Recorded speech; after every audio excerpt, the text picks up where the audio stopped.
Witchcraft. The next fact to which I call your attention is that during the Middle Ages, the people, the whole people, the learned and the ignorant, the masters and the slaves, the clergy, the lawyers, doctors, and statesmen, all believed in witchcraft, in the evil eye, and that the devil entered into people, into animals, and even into insects to accomplish his dark designs. And all the people believed it their solemn duty to thwart the devil by all means in their power, and they accordingly set themselves at work, hanging and burning everybody suspected of being in league with the enemy of mankind. If you grant their premises, you justify their actions. If these persons had actually entered into partnership with the devil for the purpose of injuring their neighbors, the people would have been justified in exterminating them all. And the crime of witchcraft was proven over and over again in court after court in every town of Europe. Thousands of people who were charged with being in league with the devil confessed the crime, gave all the particulars of the bargain, told just what the devil said and what they replied, and exactly how the bargain was consummated, admitted in the presence of death on the very edge of the grave, when they knew that the confession would confiscate all their property and leave their children homeless wanderers, and render their own names infamous after death.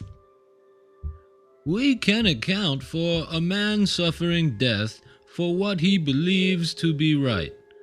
He knows he has the sympathy of all the truly good, and he hopes that his name will be gratefully remembered in the far future, and above all, he hopes to win the approval of a just God.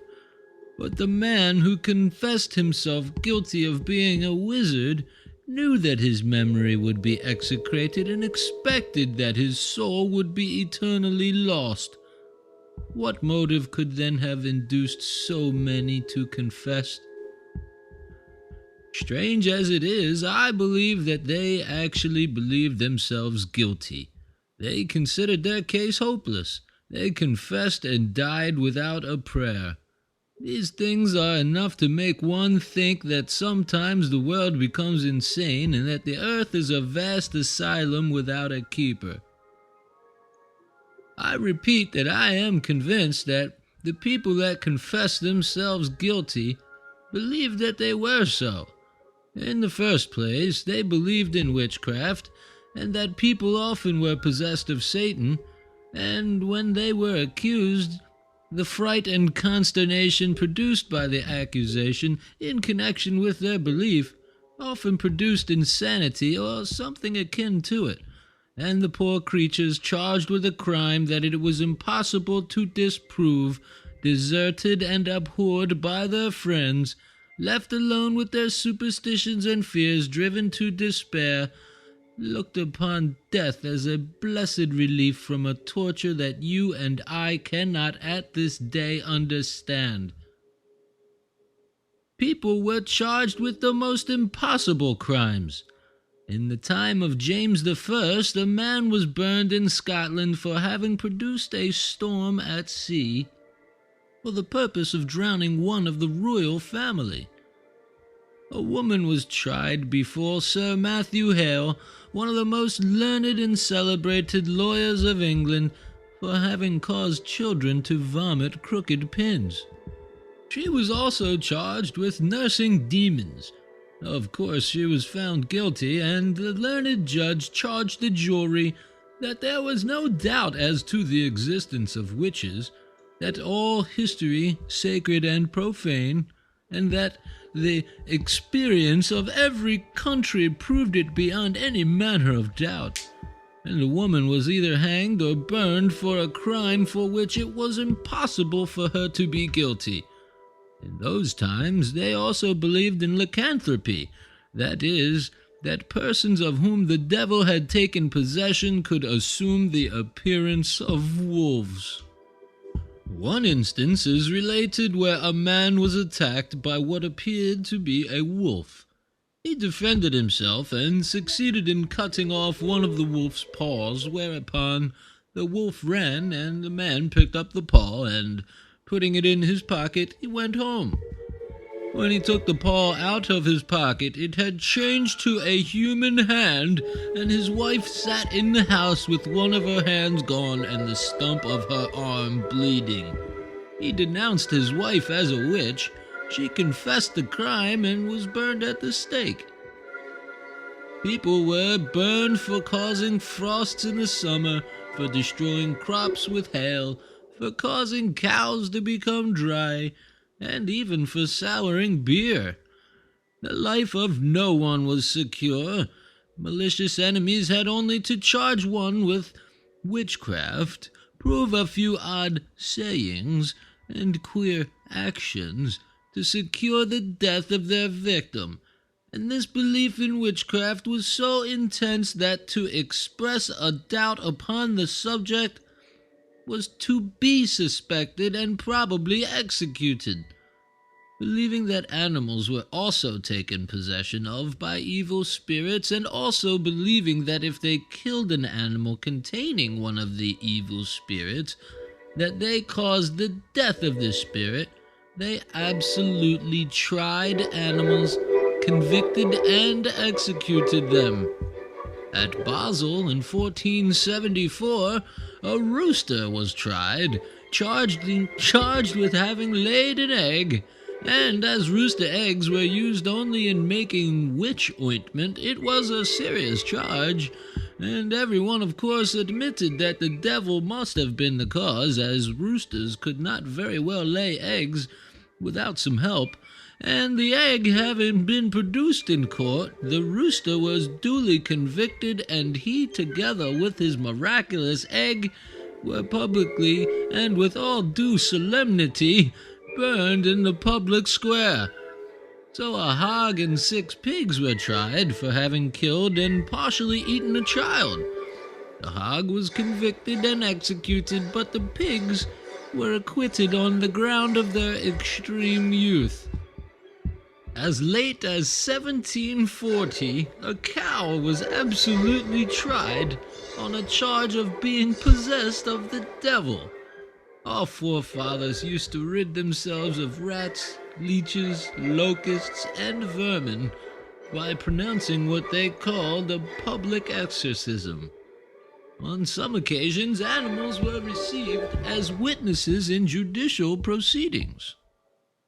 The law was in some of the countries of Europe that if a man's house was broken into between sunset and sunrise, and the owner killed the intruder, it should be considered justifiable homicide.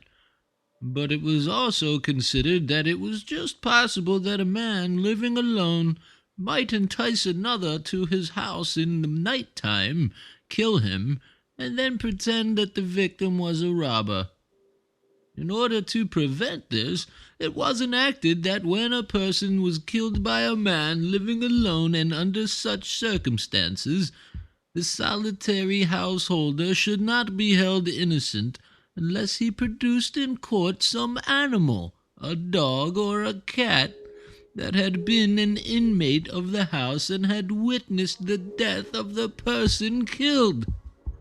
The prisoner was then compelled, in the presence of such animal, to make a solemn declaration of his innocence, and if the animal failed to contradict him, he was declared guiltless, the law taking it for granted that the deity would cause a miraculous manifestation by a dumb animal, rather than allow a murderer to escape.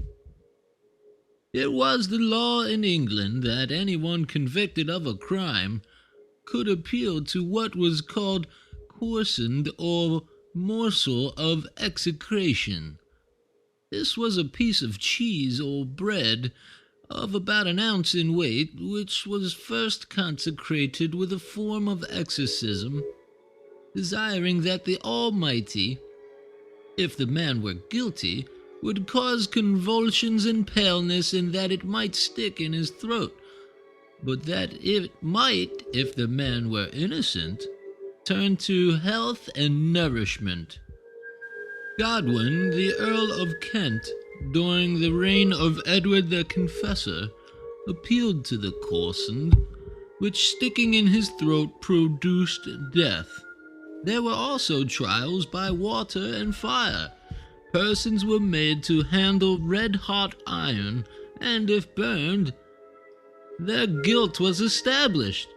So their hands and feet were tied, and they were thrown in the water, and if they sank, they were pronounced guilty and allowed to drown.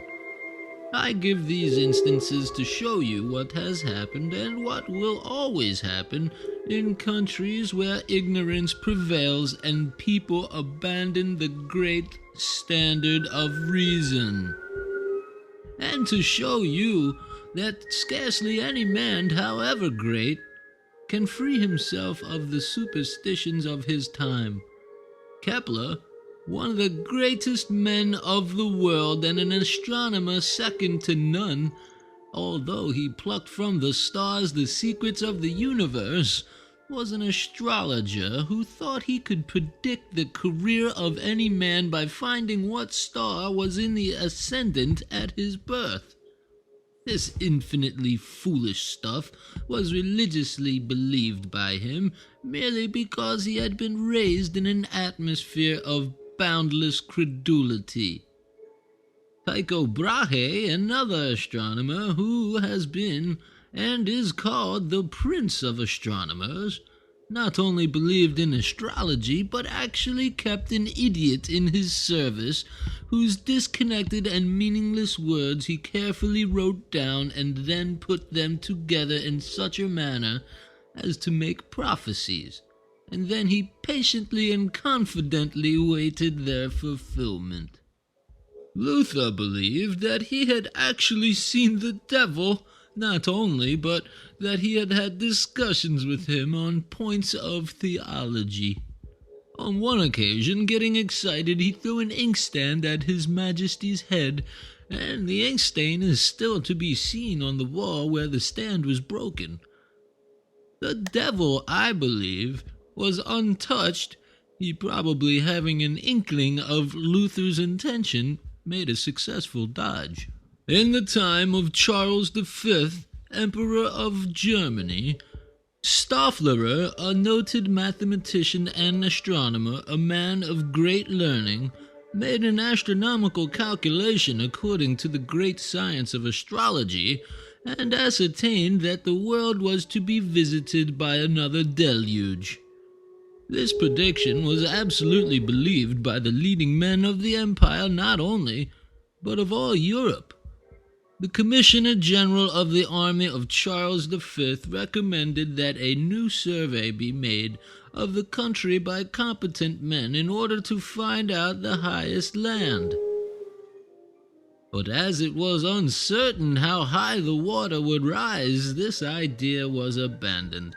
Thousands of people left their homes in lowlands by the rivers and near the sea and sought more elevated ground. Immense suffering was produced. People in some instances abandoned the aged, the sick, and the infirm to the tender mercies of the expected flood, so anxious were they to reach some place of security. At Toulouse, in France, the people actually built an ark and stocked it with provisions, and it was not till long after the day upon which the flood was to have come had passed, that the people recovered from their fright and returned to their homes. About the same time, it was currently reported and believed that a child had been born in Silesia with a golden tooth. The people were again filled with wonder and consternation. They were satisfied that some great evil was coming upon mankind. At last it was solved by some chapter in Daniel, wherein is predicted somebody with a golden head.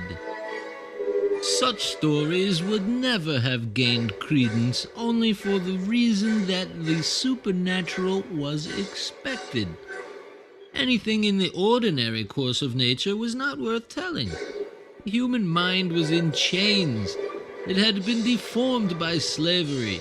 Reason was a trembling coward, and every production of the mind was deformed, every idea was a monster. Almost every law was unjust. Their religion was nothing more or less than monsters worshipping an imaginary monster. Science could not, properly speaking, exist. Their histories were the grossest and most palpable falsehoods, and they filled all Europe with the most shocking absurdities. The histories were all written by the monks and bishops, all of whom were intensely superstitious and equally dishonest. Everything they did was a pious fraud. They wrote as if they had been eyewitnesses of every occurrence that they related. They entertained and consequently expressed no doubt as to any particular, and in the case of any difficulty, always had a few miracles ready just suited for the occasion, and the people never for an instant doubted the absolute truth of every statement they made. They wrote the history of every country of any importance. They related all the past and present and predicted nearly all the future with an ignorant impudence actually sublime. They traced the order of Saint Michael in France back to the Archangel himself and alleged that he was the founder of a chivalric order in heaven itself. They also said that the Tartars originally came from hell, and that they were called Tartars because Tartarus was one of the names of perdition. They declared that Scotland was so called after Scota, a daughter of Pharaoh, who landed in Ireland and afterward invaded Scotland and took it by force of arms. This statement was made in a letter addressed to the Pope in the 14th century and was alluded to as a well-known fact. The letter was written by some of the highest dignitaries of the church and by direction of the king himself. Matthew of Paris, an eminent historian of the 13th century, gave the world the following piece of valuable information. Quote, "It is well known that Mohammed originally was a cardinal and became a heretic because he failed in his design of being elected Pope." Unquote. The same gentleman informs us that Mohammed, having drank to excess, fell drunk by the roadside, and in that condition was killed by pigs. And this is the reason, says he, that his followers abhor pork even unto this day. Another historian about the same period tells us that one of the popes cut off his hand because it had been kissed by an improper person, and that the hand was still in the Lateran at Rome, where it had been miraculously preserved from corruption for over 500 years. After that occurrence, says he, the Pope's toe was substituted, which accounts for this practice. He also has the goodness to inform his readers that Nero was in the habit of vomiting frogs. Some of the croakers of the present day against progress would, I think, be the better of such a vomit. The history of Charlemagne was written by Turpin, the Archbishop of Reims, and received the formal approbation of the Pope. In this it is asserted that the walls of a city fell down in an answer to prayer, that Charlemagne was opposed by a giant called Phenocute, who was a descendant of the ancient Goliath, that 40 men were sent to attack this giant, and that he took them under his arms and quietly carried them away. At last Orlando engaged him singly. Not meeting with the success that he anticipated, he changed his tactics and commenced a theological discussion. Warming with his subject, he pressed forward and suddenly stabbed his opponent, inflicting a mortal wound. After the death of the giant, Charlemagne easily conquered the whole country and divided it among his sons. The history of the Britons, written by the archdeacons of Monmouth and Oxford, was immensely popular. According to their account, Brutus, a Roman, conquered England, built London, called the country Britain after himself. During his time it rained blood for 3 days. At another time a monster came from the sea, and after having devoured a great many common people, finally swallowed the king himself. They say that King Arthur was not born like ordinary mortals, but was formed by a magical contrivance made by a wizard.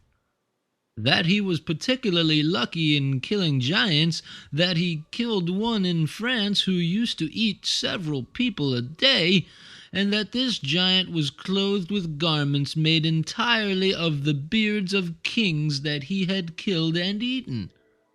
To cap the climax, one of the authors of this book was promoted for having written an authentic history of his country. Another writer of the 15th century says that after Ignatius was dead, they found impressed upon his heart the Greek word theos. In all historical compositions there was an incredible want of common honesty.